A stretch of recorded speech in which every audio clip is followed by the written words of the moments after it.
Le Gabon se prépare à l'élection présidentielle du 12 avril 2025. Les institutions en charge de son organisation mettent tout en œuvre pour la réussite de cet événement qui est sous les projecteurs des observateurs nationaux et internationaux, ce dans un contexte où l'accès à une information fiable et vérifiée demeure un défi majeur pour de nombreux foyers. Au moment du coup de libération, avant la transition, le taux de couverture audiovisuelle nationale, contrairement à ce qu'on aurait pu croire, n'était limité qu'à 22% de la population, laissant ainsi une grande partie de la population sans accès à l'information via la radio et la télévision. Selon le classement mondial de la liberté de la presse 2024 de Reporters sans frontières, le Gabon se classe à la 56e place, une avancée pour laquelle les autorités multiplient les investissements pour garantir le droit à l'information pour tous. Dans la nouvelle constitution, on a inscrit l'accès à l'information. Aujourd'hui, au Gabon, l'accès à l'information est un droit constitutionnel. Dans l'article 14, il est disposé,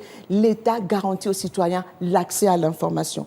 Et donc, nous sommes en train de travailler également pour que nous puissions avoir enfin une loi d'accès à l'information à partir de cette loi. Et ça passe évidemment par la restructuration aussi de l'Agence gabonaise de presse qui, dans son rôle d'agencier, a la responsabilité de sourcer l'information, de la vérifier et de la mettre à disposition du reste des médias.